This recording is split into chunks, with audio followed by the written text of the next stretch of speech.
আসসালামু আলাইকুম। গত কয়েকদিন যাবৎ টানা প্রচণ্ড গরমের মধ্যে আমাদেরকে কাজ করতে হচ্ছে। আবহাওয়া যেমনই থাকুক, আমরা যে কাজগুলি করি এই কাজের মধ্যে আবহাওয়ার কোনো বালাই নেই। যখন তখন আমাদের এই কাজগুলি করতেই হবে, এইটা খুবই স্বাভাবিক একটা ব্যাপার আমাদের জন্য। সকাল থেকে দুপুর পর্যন্ত প্রচণ্ড রোদ থাকে, এর পাশাপাশি প্রচুর পরিমাণে গরম থাকে, যে কারণেই আমরা ভাবলাম যে আজকের কাজগুলি দুপুরের পরে করা যায় কিনা। আজকে যে কাজগুলি আমাদেরকে করতে হবে তার মধ্যে অন্যতম হচ্ছে আমরা আমাদের ধানের জমিগুলিতে আজকে সার প্রয়োগ করব, যে ধানগুলিকে আমরা পরে লাগিয়েছিলাম। প্রথমেই বাজারের দোকান থেকে আমরা আমাদের প্রয়োজন মতো সার এবং কীটনাশক নিয়ে নিয়েছি। এখন এগুলিকে নিয়ে চলে যাব আমরা আমাদের ধানের জমির পাশে। আলহামদুলিল্লাহ 4.5 বিঘার মতো জমিতে আমরা ধান লাগিয়েছি। এর মধ্যে অর্ধেক আমরা একবারে লাগিয়েছি, বাকি অর্ধেক আমরা পরে লাগিয়েছি। তো বাকি অর্ধেকের জন্যই এই কীটনাশক এবং সারগুলি আমরা এনেছি আলহামদুলিল্লাহ। সেটা দেওয়ার জন্য আমরা ড্রাম প্রস্তুত করতেছিলাম। আমাদের এখানে যে ড্রামটা আপনারা দেখতে পাচ্ছেন, এই ড্রামটা মূলত হচ্ছে অটো সিস্টেমের, অর্থাৎ আগে যে ড্রাম দিয়ে আমরা ওষুধ দিতাম সেটা ছিল হচ্ছে হাত দিয়ে চাপ দিতে হইতো, আর এখন যে ড্রামটা দিয়ে আমরা ওষুধ দেই বা সার প্রয়োগ করি, মানে কীটনাশক প্রয়োগ করি, এটার মধ্যে তেমন চাপ দিতে হয় না। এটা অটো সিস্টেম, এটা কারেন্টে চলে, চার্জ দিয়ে রাখতে হয়। এটাকে টিপ দিলে এটা অটোমেটিকলি আসে এবং আমরা যে হাতলটা থাকে ওটা দিয়ে শুধু কীটনাশকটা ছড়িয়ে দেই।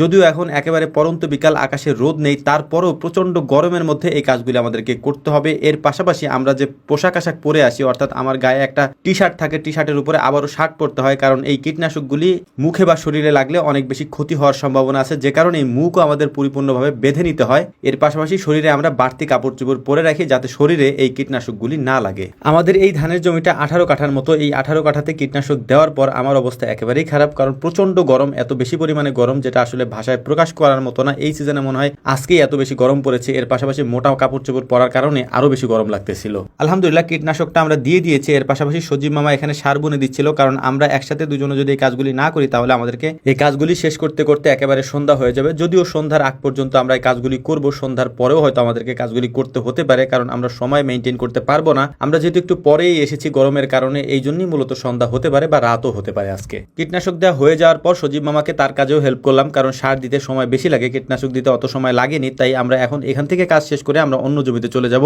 এখানে কাজ শেষ করতে করতে আমাদের প্রায় সন্ধ্যা হয়ে গিয়েছে। এখন আমরা অন্য জমিতে যাব, এখানে কাজ শেষ করতে করতে হয়তো আমাদের রাত হয়ে যাবে। আলহামদুলিল্লাহ আমরা আগে যে ধানগুলি লাগিয়েছিলাম, অর্থাৎ 2.5 বিঘার মতো ধান আমরা আগে লাগিয়েছি, ওই ধানগুলি বেশ ভালোভাবেই বেড়ে উঠতেছে আলহামদুলিল্লাহ। এটা দেখেও অনেক ভালো লাগে। নিজেদের পরিশ্রমের জিনিস যদি ভালোভাবে এভাবে উৎপন্ন হয় তাহলে দেখতেও ভালো লাগে। একটা গুরুত্বপূর্ণ বিষয় আজকেও বলে দিচ্ছি, সেটা হচ্ছে আমাদের যে অফিসিয়াল নাম্বারটা গুগল ম্যাপে দেওয়া রয়েছে, ওই নাম্বারটা শুধুমাত্র যারা ঘি অর্ডার করেন বা আমাদের কাছে কোনো কিছু অর্ডার করতে চান তাদের জন্যই দেওয়া হয়েছে। তো আপনারা যারা আমার সাথে কথা বলতে চান তারা কাইন্ডলি আমাদেরকে ফোন দিবেন রাত 9টা থেকে 10টা প্রতিদিন। এই 1 ঘন্টা খামার রিলেটেড সকল পরামর্শ এবং চিকিৎসা নিয়ে আমরা আপনাদের সাথে কথা বলে থাকি প্রতিদিন। এটা আপনারা হয়তো অনেকেই জানেন। তবে ওই নাম্বারে শুধুমাত্র ঘিয়ের অর্ডার এবং আমাদের কাছে যেগুলি পাওয়া যায় সেগুলি অর্ডার করার জন্য আপনারা কল দিন। আমার সাথে কথা বলার জন্য রাত 9টা থেকে 10টা বিসমিল্লাহ এগ্রোর এই পেজে আমাদেরকে কল দিন। এটা আপনাদের কাছে আমাদের আকুল আবেদন এবং অনুরোধ থাকবে ইনশাআল্লাহ। তো আমাদের জন্য দোয়া করবেন। আসসালামু আলাইকুম ওয়া রাহমাতুল্লাহ।